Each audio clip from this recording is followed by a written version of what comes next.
Hey there, so let's continue with our analysis of the double king's pawn opening. After e4 and e5, knight to f3. We have studied knight to c6, the main way to defend the pawn on e5. We have studied d6, the filial defense. But black also has an idea to counterattack on e4 instead of defending on e5.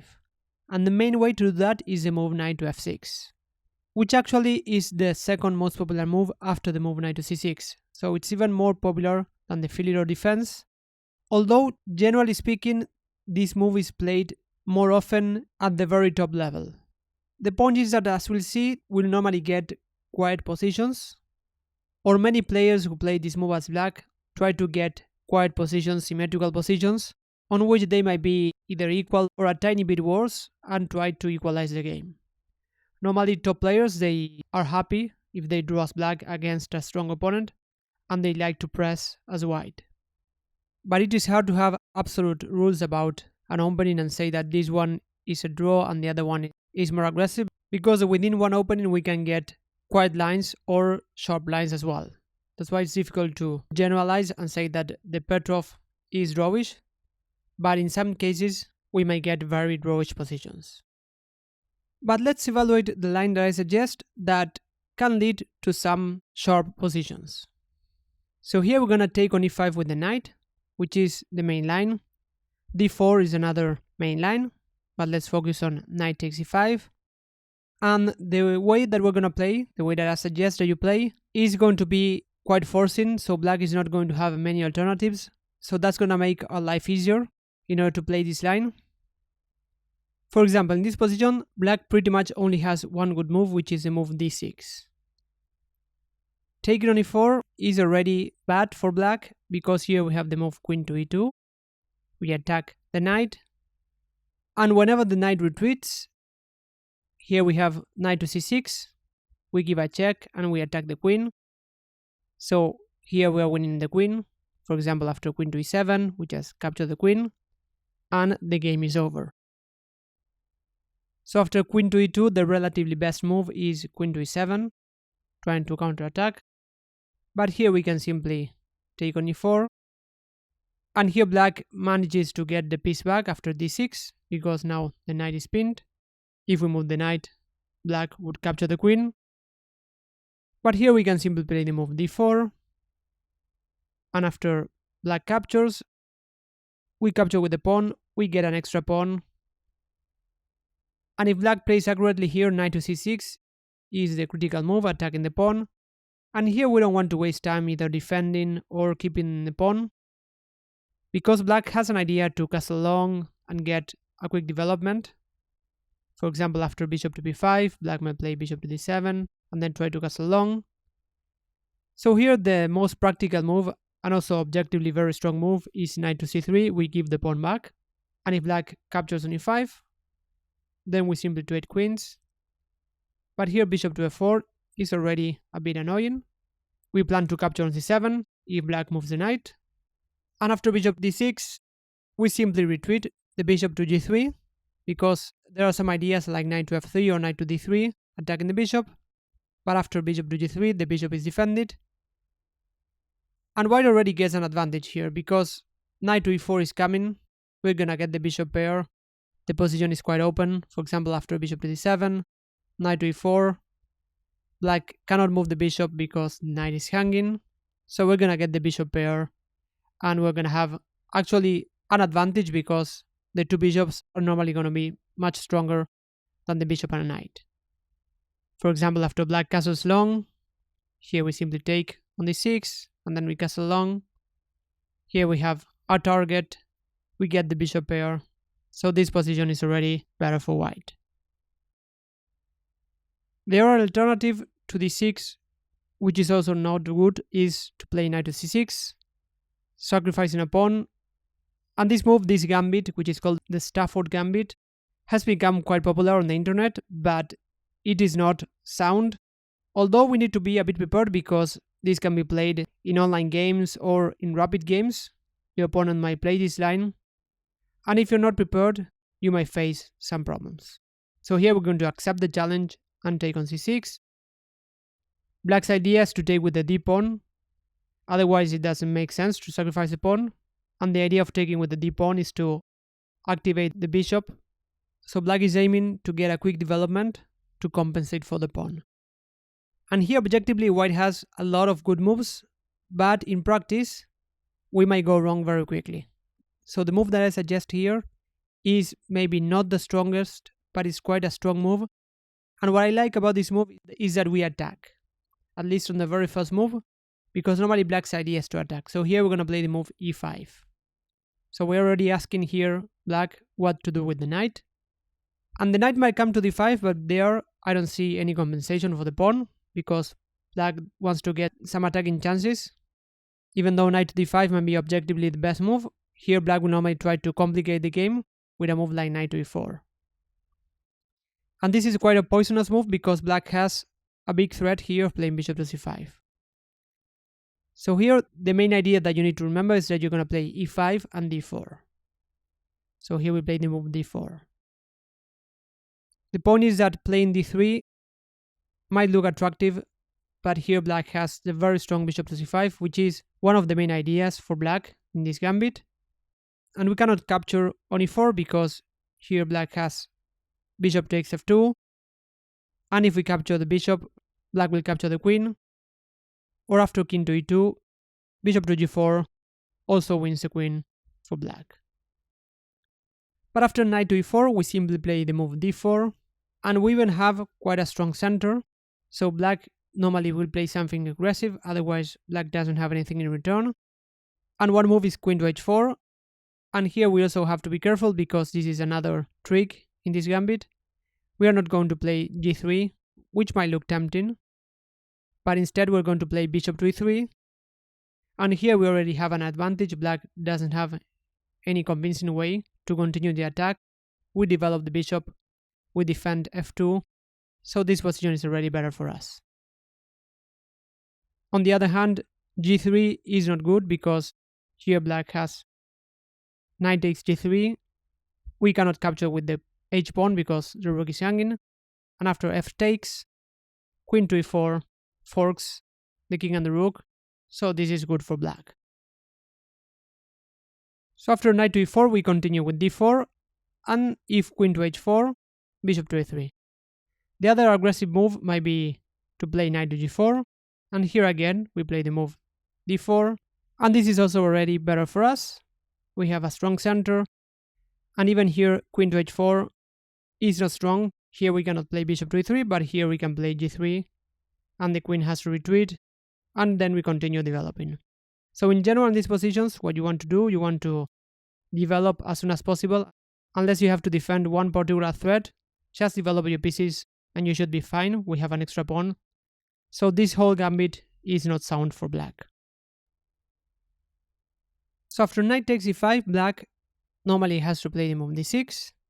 Here we're going to retreat with the knight, and only then black captures the pawn.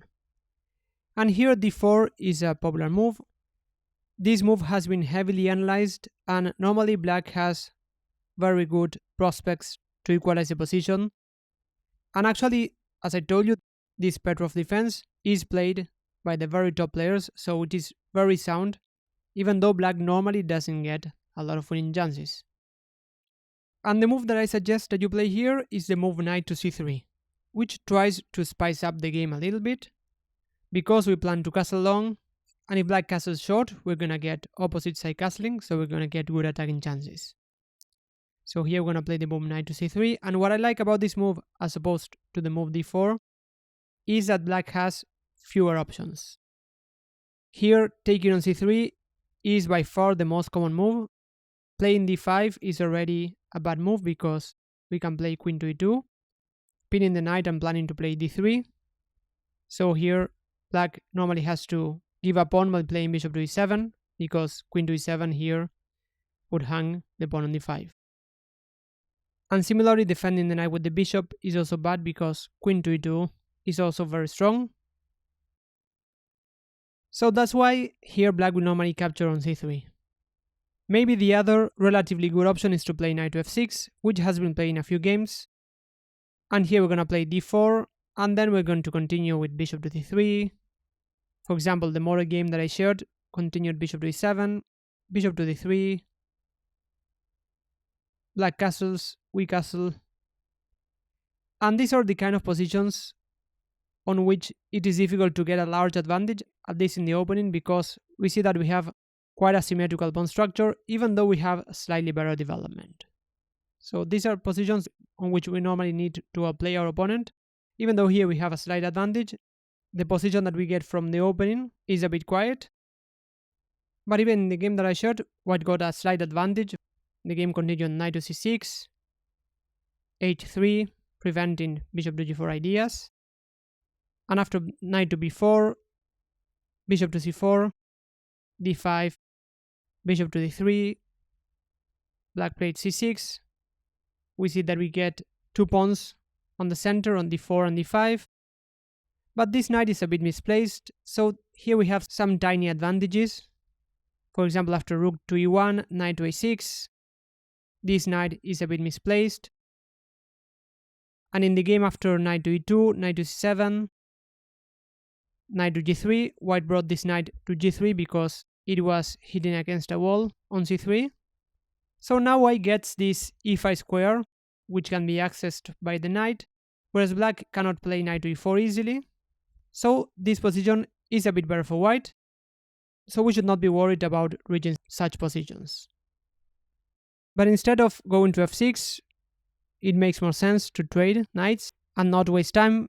And here we're gonna capture with the d pawn. This is quite an important detail. So here what we want to get is good development, and we want to castle long. This is an important point. And these 4 pawns, even though we have 2 double pawns, they are not weak because they can protect our king very well if we castle long. And here black doesn't get any pawn majority, neither on the king side or queen side. And additionally, we also don't get these symmetrical pawn structures, so we have a slight difference on the pawn structure. So we can try to complicate the game a little bit to get better winning chances. So this is why I suggest that you play this line. And here black will normally play bishop to e7. And after bishop to e3, here black has 2 main options to go. One of them is to castle short and the other one is to castle long. So let's start with knight to c6, which is played less often, but let's briefly take a look at this line. After knight to c6, here we're gonna play the move queen to d2. This is basically our main plan against all lines. That's why I like about approaching this opening this way, because we're gonna play a very similar setup, which is also very similar to the English attack that we studied. So we're gonna play queen to d2. And in this game, black decided to castle long, which is probably the safest way to go, or the most solid one. Bishop to e6, white castle long. Here black cannot capture this pawn a2 because after b3 the bishop is trapped, so this is very bad. And after queen to d7, the middle game continued king to b1, and here black gets a fairly solid position. Before castling, black played bishop to f6, and here white plays some kind of waiting moves, h3, and then after h6, b3, this gives some air to the king, a6, and after g4, only then black castle long, and after bishop to g2, here black could have definitely played something like king to b8, but instead played the move g5, and after knight to d4, white has some ideas to take on e6, black traded on d4, white took with the pawn, and again we get a symmetrical position, but here for example white already has an idea to play d5, which would trap the bishop, so black played d5, and after f4 we see how we get this advantage of being white and playing first, because now white is the first creating these small threats. So even though white has a tiny initiative in this position, for example here we plan to capture on g5, and after black capture, white capture on f4, we get this slightly better pawn structure. So white is the one pressing in this position and even managed to win the game. And the other way to go is to castle short. Instead of playing knight to c6 and trying to castle long, black can castle short. We continue with our same moves, queen to d2, and then we castle long. And here the game will normally continue knight to d7. As we'll see, the knight on d7 has more flexibility than the knight on c6, because the knight on d7 can jump to different squares. That's why here black will normally play knight to d7, and now we castle long. And here black has some different ways to go, so let's evaluate them, but what I mainly want to do here is to see different ways on which we can play the position. So here we have opposite side castling. One idea is to launch a pawn storm, as we'll see. Another idea might be to try to play in the center, for example, develop with bishop to d3, and then bring the h1 rook to e1. So let's see one way of playing for black. One of them is to play c6, planning to go for d5. And here one idea is to play h4, trying to get an initiative on the king side. And after d5, the model game continued king to b1. This move is pretty much always a useful move whenever we castle long, because the king is safer there.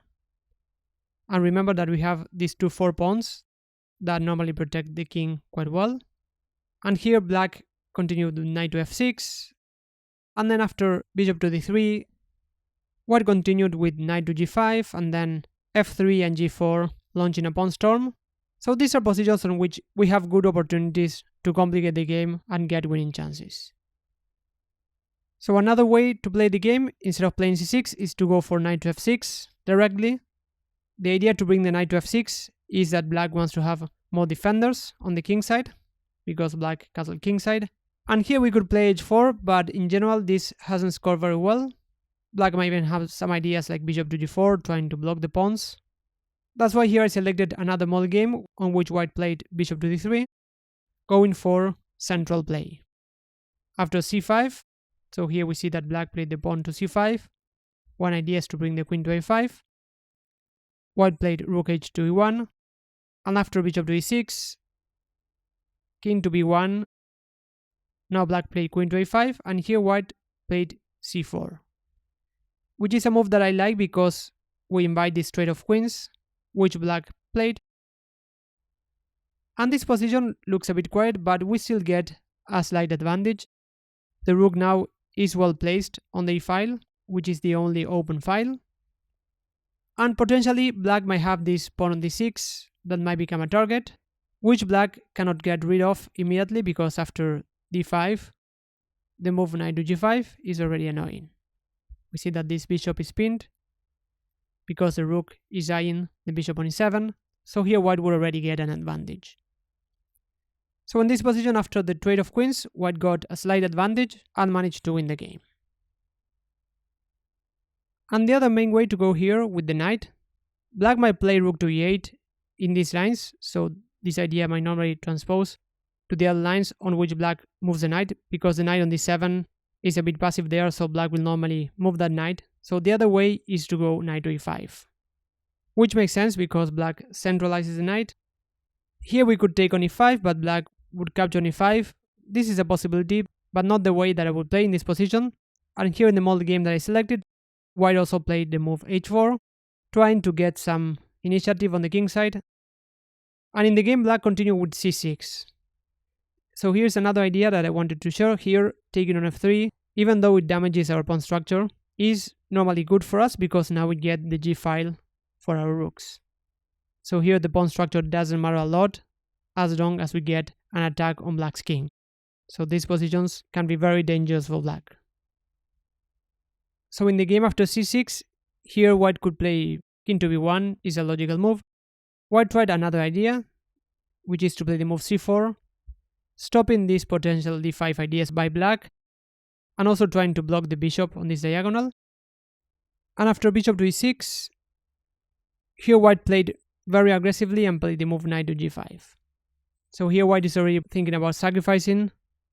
If black ever takes with the bishop, we're going to capture with the h-pawn, and we're going to open the h-file. And if black captures on c4, for example after knight takes, then queen to d3 is also annoying because we have several ideas like taking on e6, and then taking on c4. We have this idea of capturing on h7. So here we're pretty much forcing black to capture on g5. And after we take, we get this strong initiative on the h-file. So these positions are very dangerous for black. That's why black played the move bishop to f5. Now white continued with king to b1, and after rook to e8, f3. So this is a typical idea in these positions, going for g4. Black played h6, and here comes another instructive moment. Here white played bishop to e2, just leaving the knight there. White doesn't mind even sacrificing a piece to open the h-file. For example, after pawn takes, we take with the pawn. Then we can play g4, f4, double the rooks on the h-file. So these positions in a practical game are already very complicated for black. In any case, in the game after d5, white still continued with g4 and also got a crushing initiative and won in just a few moves. So wait, we have seen many lines, but mainly to prepare you against rare moves. But against the Petrov, you're gonna play a very direct system, which is to play e4, e5, knight to f3, knight to f6, then we're gonna take on e5. Black will mostly play d6, then we're gonna go back to f3, and after knight takes e4, you're gonna play the move knight to c3. Again, black will mostly play knight takes e3. Then we're gonna capture with the d-pawn. Now our plan is pretty simple. We're gonna play bishop to e3, queen to d2, and then castle long, mainly looking to get an initiative on the king side if black castles short, which is what black mainly does in this line. So you now know one of the main and sound ways to play against this defense.